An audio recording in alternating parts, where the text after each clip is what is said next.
Hi, my name's Jessica, and thanks for watching today. Before we get started, we wanted to fill you in on our church. Here at Grace, we have a mission and a purpose. Our goal is to help people discover truth, decide on Jesus, demonstrate change, and deploy for others. If you're looking for a church, we would love for you to come and be a part of what God is doing here at Grace. You can check us out on Facebook, Instagram, or YouTube. We would also like to invite you to one of our Sunday morning services. Check out ohiograce.com for a list of campuses and service times in your area. We have a great time gathering for music, hanging out, and learning about who God is and how that affects our lives. Thanks for watching, and we hope to see you here next week at Grace.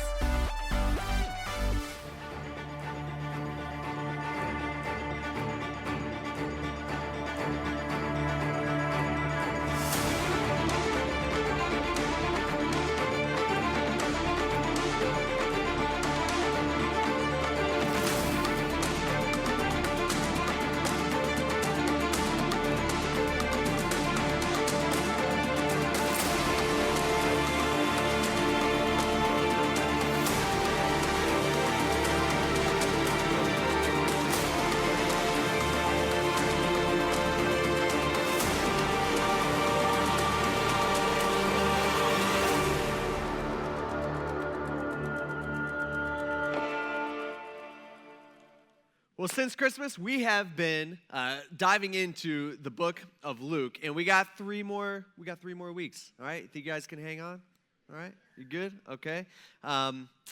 Today is going to be a little bit different. Today is going to be, it's going to be kind of intense. Okay. I couldn't figure out a way to make it fun. I have no illustrations. I have no good stories, and really, we are at the pinnacle of the story. All right, it's the story that the Old Testament, the entire Old Testament is pointing to, saying, hey, all right, this is happening. And then it's the story that the entire New Testament points back to, saying, hey, this happened. And it's really the worst day in history. It's the day when the God of the universe goes down. And Luke documents it for us. And so in case you're just joining us, Luke was written by a Greek doctor named Luke. There you go. And we've learned something in the last 33 weeks, okay? All right. And Luke lived during the time of Jesus, but he did not know Jesus personally. And so Luke, he had heard the stories and all the rumors, and he heard all this stuff about this Jesus guy and these things, these incredible things that this Jesus guy was doing. And so Luke decides to spend months and months and months, if not years of his life to go and investigate. And so he tracks down the eyewitnesses, the people who actually got to experience Jesus, and he sits down with them and he asks them the tough questions and he has the conversations. And after he is done, he gathering all of his information, he compiles it all down together into one orderly document, and that is the book of Luke that we all have in each and every one of our Bibles. Now, when Luke is writing this, the thing that I want us to understand is that Luke is not writing religious literature.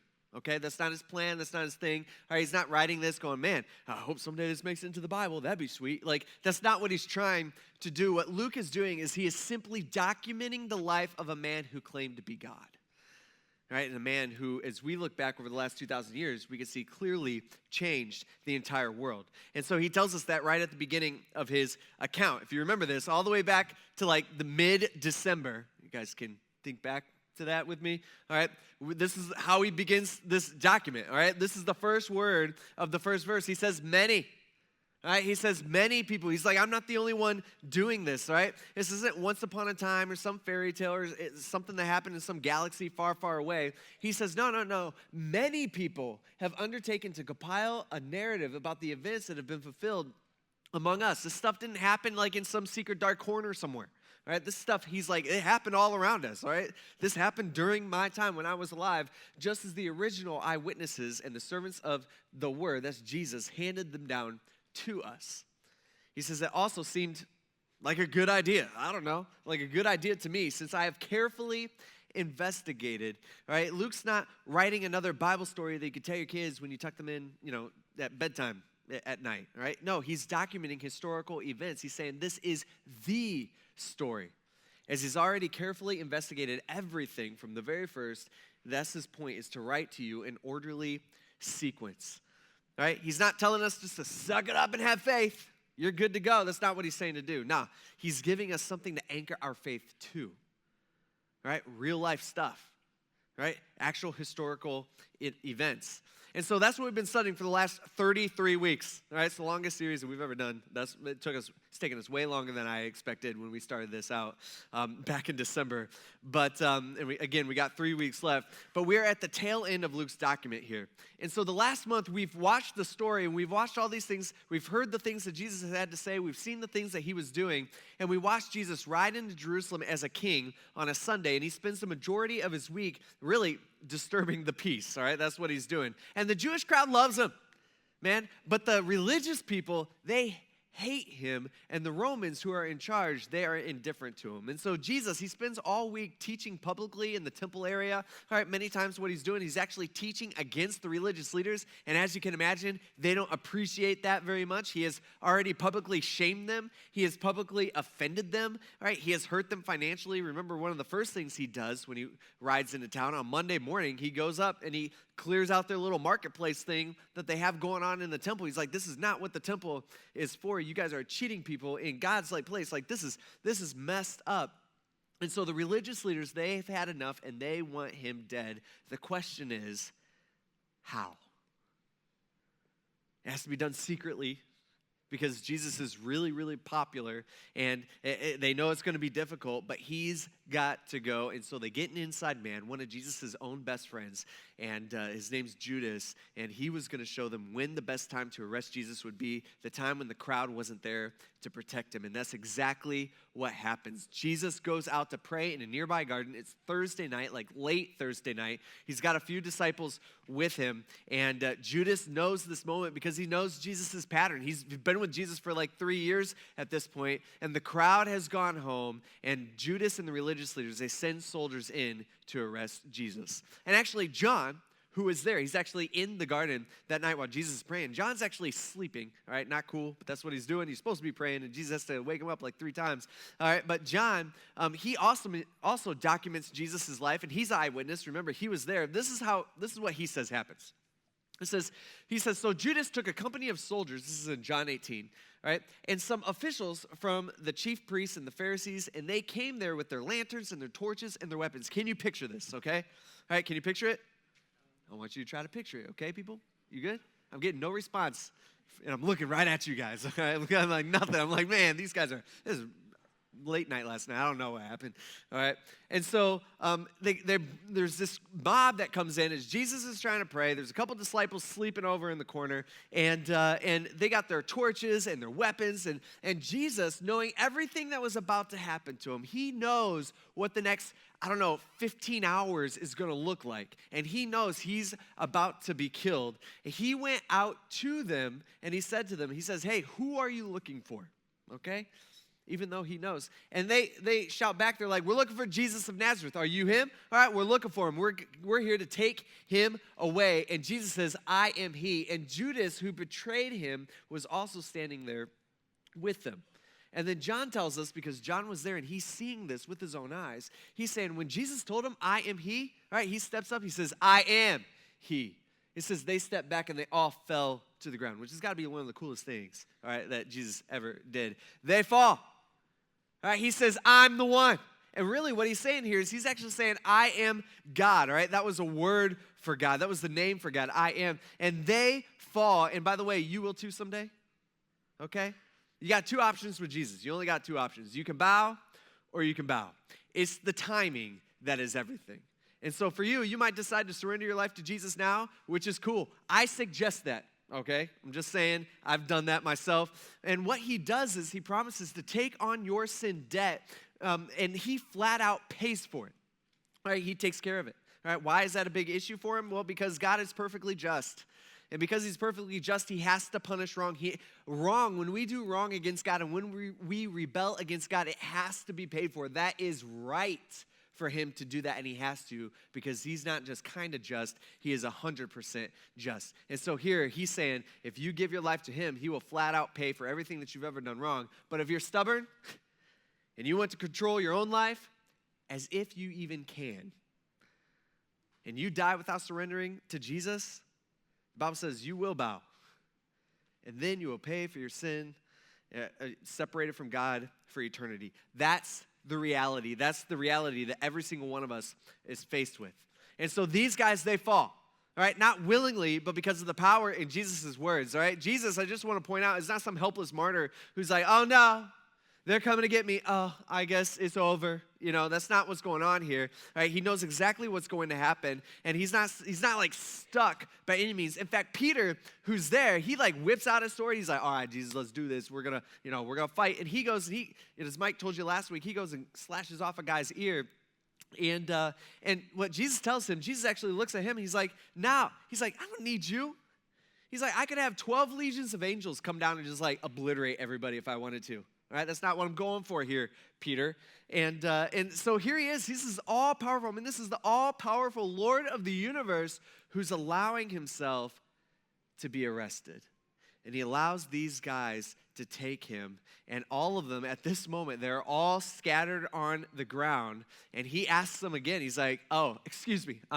Who again are you looking for? And I think this time they probably get up a little gingerly. Excuse me, sir. Jesus, sir, would you please come with us? If you would. You don't have to, but could you? I think it's a little bit different because they say, we're looking for Jesus of Nazareth. Is that you? And so Jesus lets them, back to Luke, seize him. And they led him away, and they brought him into the high priest's house. And so here they are. Mark tells us that all the top religious leaders, they're all there. They're all waiting for him.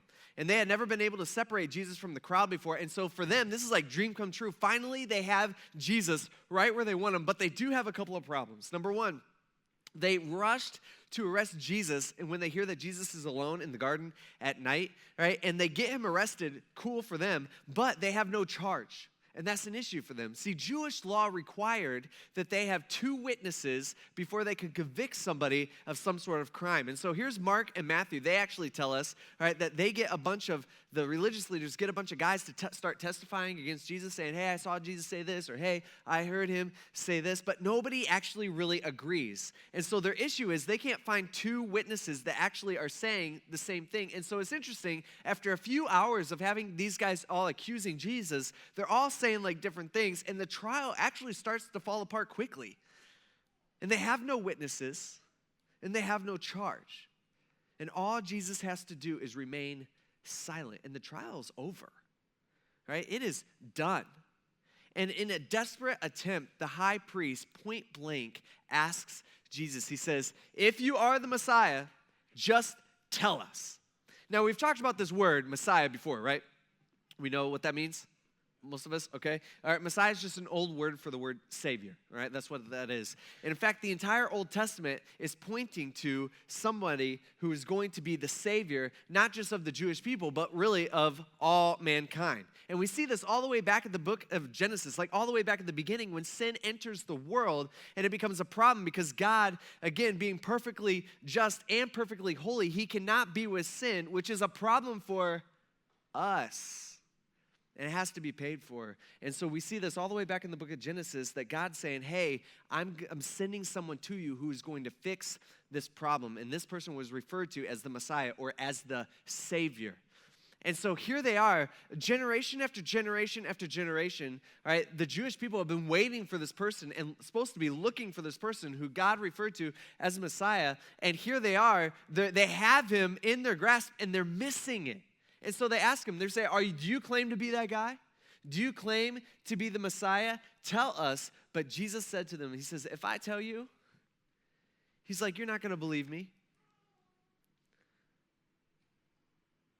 He says, if I ask you if I'm the Messiah, he's like, you're not going to answer me.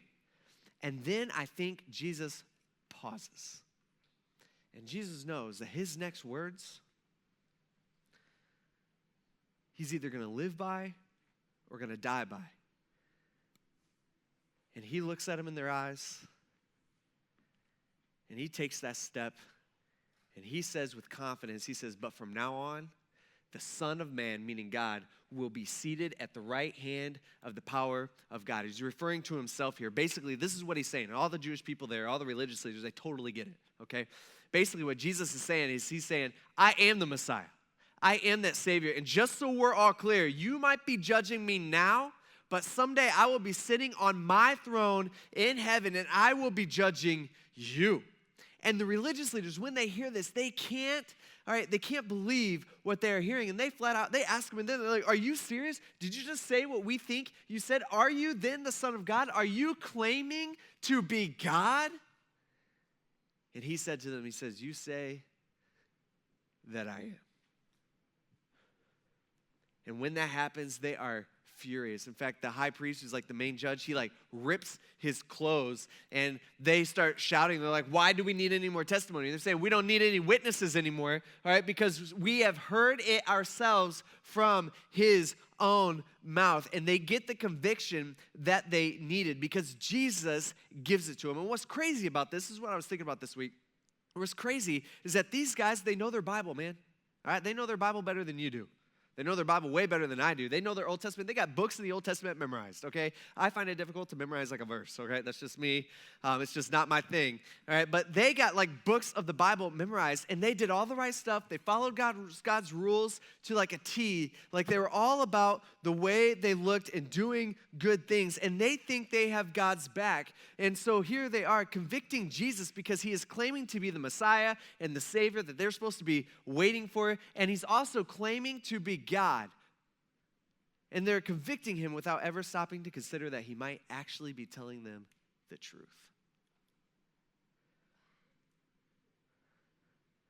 This is when the whole assembly, after they hear what Jesus has to say, they rose up and they brought him before Pilate. All right, now, this would have been about 5 or 6 a.m. in the morning on Friday morning. And remember, at this point in history, Israel is owned by Rome. Okay, Rome owns most of the world. They own Israel, and Rome did not allow the Jews to administer executions. They weren't allowed to do that. And so if the religious leaders want Jesus dead legally, they had to convince Rome to do it, all right? And so they take Jesus to this guy named Pilate. Pilate was this Roman governor over this area called Judea. That was just the region that the Jewish people were living in, and that's where Jerusalem is in. And Pilate was no friend to these religious leaders. In fact, Pilate hated the Jewish people. I mean, he hated them. He was actually only in Jerusalem with his soldiers just to keep peace because, remember, there's this week-long festival going on at that time, a festival called the Passover. And so he's only there because there's tens of thousands of Jewish people from all over the world that are descending upon Jerusalem. And so he's there with his soldiers just to make sure there's no uprising or anything like that. In fact, there's an ancient philosopher named Philo. He described Pilate. He knew Pilate. He described Pilate as stubborn and cruel, violent, abusive, and a thief, especially against the Jewish people. In fact, in just a few short years, he was going to be fired from governor because he was so cruel and so brutal. And so Pilate is no friend to these guys. He's no friend to the Jewish people or the religious leaders, but they need him to take care of their Jesus problem. And so they bring Jesus to Pilate early in the morning, and they begin to accuse him in front of Pilate, saying, hey, Pilate, hey, here's the deal. We found this man. He's misleading our nation. All right, he's opposing payment of taxes to Caesar, and he's saying that he himself is a Messiah, the king. Now, when Pilate hears all this stuff, this isn't really a big deal to him until he hears the word king, and that catches Pilate's ear. And notice what they do here real quick. All right, Rome doesn't care about Jesus calling himself God. They don't care about God. All right, Rome believes in a whole bunch of gods. All right, for them, it's probably like the more gods, the merrier. Like, let's bring it on. You're God, that's cool. You could be a god. All right, Rome does not care. All right, they were not about any of that. And so the religious leaders, they know this, and so they adjust Jesus' crime. Did you notice that? All right. They go to Pilate and they say, hey, he's stirring up the people. You don't want any of that. You don't want a mob. You don't want any unrest going on here. All right, that's gonna be your problem here. And he's saying that we don't have to pay taxes to Caesar, which Jesus never said. All right, and then on top of that, they're like, and Pilate, if that's not bad enough, he calls himself a king. And so he is a threat to Rome. And so Pilate, after he hears this and after he investigates a little bit, he's like, this isn't that big of a deal. I don't know, this guy, maybe Jesus, he's kind of crazy. And so he tells them to figure it out, and he begins to walk away. But the religious leaders, right, yell out to him. They say, we can't put him to death, and that's what needs done. And when Pilate hears this, the way I picture it is I think he kind of rolls his eyes. he calls Jesus into his courtroom, and he talks to Jesus privately. And Pilate asks him, he's like, what is this? He says, are you the king of the Jews? Right? The word, the Greek order in the original language in the Greek, all right, it sure looks like Pilate is mocking him. It's the emphasis on you. It's almost like Pilate's sitting there on his like judgment seat, and they bring in Jesus, and Jesus at this point has already been like beat down by the religious leaders and their guys, and he's just like, you're the guy everybody's worried about? You're the guy that everybody's mad at? You are the king of the Jews? And he probably laughs a little bit at that, because here's this pathetic looking Jesus. He's just like, no way. Like, this is what all the fuss is about? And it's really a simple question, because Jesus has two answers. It's either yes or no. If Jesus says no, Pilate's like, all right, then get out of here. Stop wasting my time. I don't want to deal with this. All right, you can leave. All right, and if Jesus says yes, then Pilate's like, okay, easy enough. You're sentenced to death. Good luck. And Jesus' future at this point hangs in the balance of his words. And Jesus answers him. He says, you say so. Which is confusing, right? You're like, what? He didn't really answer that question. And Pilate's like, what does that mean? All right, see, what Jesus is doing is he's saying, I'm not denying the title, but I'm not king the way that you think. And Pilate doesn't know what to do. And the way Jesus answers, it actually forces the trial to go on. In fact, John, he gives us more of the conversation between Pilate and Jesus. And Pilate starts digging in. He's like, okay, what's this thing about your kingdom? Where's your kingdom? Is this your kingdom? Jesus is like, nah, I don't want this kingdom. Like, my kingdom is so much, is not of this world. And he says, my kingdom is something bigger than this. And Jesus probably looks around and he's like, way better than this. All right? Like, my kingdom is just different. And Jesus says, I'm telling you the truth. This is where Pilate famously says, what is truth? See, Pilate doesn't care about truth. Man, Pilate just wants us to get off his desk. He just wants out. He wants to go about his day. And so Pilate then told the chief priest, he calls him back in. He tells the crowds, he says, I find no grounds for charging this man. He hasn't done anything. All right, but then the crowds, they kept insisting. They say, no, Pilate, you don't understand. He stirs up the people, teaching throughout Judea and Galilee, where he started, even to here. And when Pilate hears the word Galilee, all right, this is a region that's just north of Judea. That's where Pilate ruled. All right, and Galilee is actually ruled by another guy, a guy named King Herod, who was the governor of Galilee. And Pilate thinks he has just found a way out of this mess. And so he questions them. He's like, hey, is this man a Galilean? And then they're like, yeah, he is. And so finding that he was under Herod's jurisdiction, he sent him to Herod, who was also in Jerusalem during those days. Because again, Herod is there for this big, huge, week-long festival, just like Pilate is. And so Herod was very glad to see Jesus, because for a long time he had wanted to see him because he had heard about him and was hoping to see some sort of miracle performed by him. And so, like Luke, who's writing this, Herod's one of those guys who has also heard the rumors and the stories of Jesus and all this crazy stuff and all this incredible things that Jesus is doing. He's healing people, all right? He's doing these miracles and stuff. And so Herod, for a long time, has been wanting to see Jesus, but he's not interested in the things that Jesus had to say. Herod just wants to be entertained. And so Herod starts asking him questions, but Jesus didn't answer him. And so the chief priests and the scribes, they stood by vehemently, accusing him over and over and over again. And then Herod with his soldiers, after they realized that Jesus, he's not going to play their game, right? And he's not going to answer their questions. He's not going to jump in on any of this. That they treated him with contempt, and they started mocking him, and they actually dressed him up in bright clothing, and they sent him back to Pilate as a king, or dressed like a king. And that very day, it's like a joke. And so that very day, Herod and Pilate actually became friends, Luke tells us, because previously they had been enemies. And so not only does Pilate not want to deal with Jesus, But Herod, unless he could see some sort of magic trick, I picture Herod, he's like, all right, let's get Jesus in here. Jesus walks in, and Herod's like, all right, we need a blind guy. We got a blind guy out there? Somebody bring in somebody. We're going to get this guy fixed up. Or, hey, this dude's like super ugly. Jesus, can you fix that? All right, can you do this? That'd be a sweet miracle. Like that type of thing. But Jesus, he doesn't play their game. And so Herod sends them back to Pilate. He's like, I'm uninterested in this guy unless I can see some sort of magic trick. And so now Jesus is Pilate's problem again, and the crowd is getting rowdy. All right, it's like mid-morning at this point, and the last thing that Pilate wants is a crowd to turn into a mob or an uprising, and that could cause a bunch of issues, get back to Caesar, and then Pilate might be the one who's in trouble. And so Pilate doesn't know what to do with this Jesus guy as he stands before him again. And here's Jesus. I mean, picture this in your mind. It's like Jesus, he's surrounded by aggression and he's surrounded by unbelief, but Jesus remains silent and calm. And Pilate recognizes, dude, this ain't normal. And it kind of freaks Pilate out a little bit. See, most people that would come before Pilate with a death sentence hanging over them, I mean, most people are like freaking out, they're crying, they're in a panic, they're begging for their life. But Jesus, dude, Jesus has this like eerie calm about it. And Pilate's like, I don't know, whatever this is, I want no part of it. In fact, there's about this time Matthew tells us that Pilate's wife sends him a note or sends him a message that says, hey, don't mess with this Jesus guy. I have no part in it. I just had a nightmare I just woke up from about it. You need to let him go.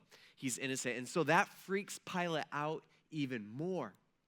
And so Pilate called together the chief priests and the leaders and all the people. He's like, all right, we got to take care of this. He says, hey, you have brought me this man as one who misleads the people, but in fact, after examining him in your presence, like you guys have heard everything, you guys have been there, I have found no grounds to charge this man with those things that you accuse him of, right? He's innocent. And neither has Herod, right, because he sent him back to us. And so clearly he has done nothing to deserve death. He says, therefore, Pilate comes up with a new plan. He says, therefore, I will have him whipped and then release him. Pilate's idea is he's thinking, I'll have him whipped and beat within an inch of his life. And when the crowd sees him after that, the crowd will change their mind and Jesus can go free. But the crowd rejects this idea. In fact, the crowd starts pushing. They're like, we don't want him whipped. We don't want him beaten. We want him dead. And so Pilate has to come up with another plan. Each year during the festival, one of their traditions was Pilate would set free one of the Jewish prisoners, okay? Because remember, Rome's occupying their land, and they're, whenever somebody would do wrong or whatever, they would arrest them, and then he would let one go. And so I think Pilate goes, and he knows this. He's like, all right, maybe I could use that to my advantage. We'll see what happens. And I think Pilate goes and gets the worst of the worst guy that he can find in prison, and he finds this guy named Barabas. Right? Mark tells us that Barabas was actually a murderer, like he kills people for a living, like that type of thing. Not cool, okay? And so Pilate presents Jesus. He gets Barabas and he gets Jesus and he goes out before the crowd and he presents them together. He says, hey, you guys have this tradition that I release a prisoner. Right now I got this dude named Jesus. All right, I got Barabas, who's like the worst of the worst. All right, you can have Jesus, who's your pathetic little king, all right? Or you can have Barabas, who is a murderer. All right, those are your two options. You can have Jesus, who taught you to love others, or you can have Barabas, who hates others and kills others, okay? Those are the two. And Pilate thinks this answer is obvious, but the religious leaders in the crowd, they hate Jesus so much that they actually persuade the crowd to answer and say, take this man away, meaning Jesus, and release Barabbas. The crowd shouts out to him, they're like, we want Barabbas. And Pilate cannot believe what he is hearing. And so Pilate, he says he's wanting to release Jesus, and so Pilate addresses them again. But they kept cutting him off, saying, crucify him, crucify him, crucify him. And then a third time Pilate said to him, he's like, why? Why crucify this man? What has this man done? I have found in him no grounds for the death penalty. Therefore, he goes back to plan A. He says, therefore, I will have him whipped, and then I'm going to release him. See, his thinking is that when they see Jesus after getting whipped, that they will change their mind. And so Pilate orders Jesus whipped. Now, this ain't some like Indiana Jones, whip type thing. This is like brutal. In fact, the whip that they would use was a lot shorter, and it broke into a bunch of different ends, and it was leather. And on the ends, they would tie in pieces of glass and like pieces of like shards of metal and stuff, like hooks and things like that. And so at the beginning, or they would start this, at the beginning, it would just rip the skin off your back. But then, as they kept going and going and going, it would rip chunks of skin and then muscle and then bones and organs would be lacerated. I mean, this was like horrible, horrible, horrible stuff. In fact, the Romans perfected this type of thing. They perfected torture. They knew that they could whip somebody, or there's different names. Flogged is another one. Scourged is another one. They could do this 39 times and the person would probably live. But if they whipped him 40 times, that the person was for sure dead. And so Jesus probably got this 39 times he was hit. In fact, I was reading this week that it was not uncommon to see broken ribs flying through the air as a man was getting scourged. The Bible says that when Jesus finished that, the Bible says that he was unrecognizable, meaning that people who saw him, I mean, his disciples who are in the crowd kind of watching at a distance, they just can't even believe it. Like, I don't think that's Jesus. That doesn't look like him. As they slapped him and the soldiers mocked him, this is where they make like a crown of thorns and they set it on his head and they put a robe around him and they start bowing down to him saying, "Hail, King of the Jews, look how pathetic this guy is." And then after they had done, they take him back to Pilate, and Pilate takes Jesus and he presents him before the crowd, before the mob, before the people. And Jesus is wearing this robe, and he's got this crown of thorns on his head. And Pilate says, "Here is the man." And when they see him, Pilate is expecting them to show mercy. But instead, they start chanting in unison, "Crucify him, crucify him, crucify him, crucify him." Remember, this is the same crowd that on Sunday was all chanting that he was their king and was welcoming Jesus with open arms. And Pilate can't believe it again. But they kept up the pressure, demanding with loud voices that he be crucified. And their voices finally won out, and they wore Pilate down. And so Pilate decided to grant their demand. And John tells us that Pilate grabs a bowl of water and he washes his hands in front of them. And Pilate's ticked. They have forced his hand, and he washes his hands in front of them, and he says, I am innocent of this man's blood. And he released the one that they were asking for, Barabas, who had been thrown into prison for rebellion and murder. But he handed Jesus over to their will. And he orders Jesus to be nailed to a cross. And Jesus goes down.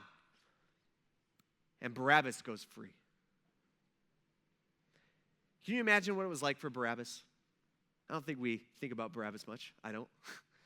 But imagine what it was like for Barabas. He's sitting in prison. He's sentenced to death by the Romans, and he knows this is going to be a cruel, brutal death. He'd probably be nailed to a cross, and he might hang there for days until he finally suffocates to death in agony, right? And so he doesn't know which day is his last. And one random Friday morning, he hears the soldiers come into his cell, and he's been dreading this day, and he knows that this is it. And they take, all right, picture if it was you, they take you. And they force you to stand in front of a crowd, and you don't quite understand exactly what's going on, and you're standing next to this badly beaten guy, and the whole crowd starts chanting your name. And you don't understand what is going on.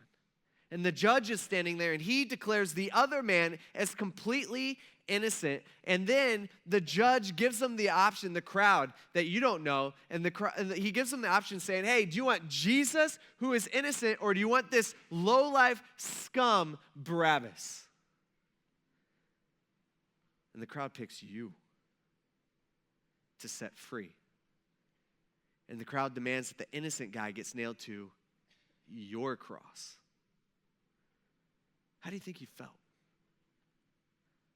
You know, in a real way, we are all Barabas. Did you get this? We're all Barabas. The situation that Barabas found himself in that day, we are in. Like we've all been in. We all deserve separation from God forever. That is what's right. That is the right thing. It's the right for us to be punished, to pay for rebelling against a perfect God. I think a lot of us, we walk through life and we do our thing. We're like, hey, I'm a good guy. I do good things. People like me. I try to do my best. And we think to ourselves, we're like, yeah, and I've messed up a few times, but the things that I've done just aren't that bad. And we think we're good, but here's the deal. In our hearts, maybe not in our minds, maybe not out loud, but in our hearts, we've all said, forget you, God, and forget your kingdom. It's all about me and my kingdom. I want to sit on the throne of my own life. We all deserve death. But instead, what's crazy about it is God came down to the dirt, lived a perfect life, taught us about what God was actually like, and then we sentenced him to death. And God allowed it. Why did he do that? He allowed it just for a chance to have a relationship with you, and that cost him. And for some reason, it was worth it to him. I don't quite understand. I know he loves us. I just don't understand why he loves us that much. And on that day, he took our place so that we could go free. It's the worst day in the history of the world, right? I'm thinking about it. It was horrible. It was awful, but it was also awesome and incredible and unbelievable and crazy at the same time. The God of the universe sentenced to be nailed to a tree, voluntarily taking our place. I mean, it is unreal. It's almost like Luke, he's trying to get us to understand this is what he's been working up to. This is the main, the pinnacle of the story, and it's like he's coming off the pages of this book, and he's grabbing you by the collar. He's saying, hey, don't you understand this? Do you get it? Do you understand the implications of what God is doing? All right? This is why I had to document this for you. This is why I had to tell you. Some no-name murderer, Barabas, unknowingly becomes the perfect example of what Jesus did for you and for me. Thanks for watching, and we hope to see you here next week at Grace.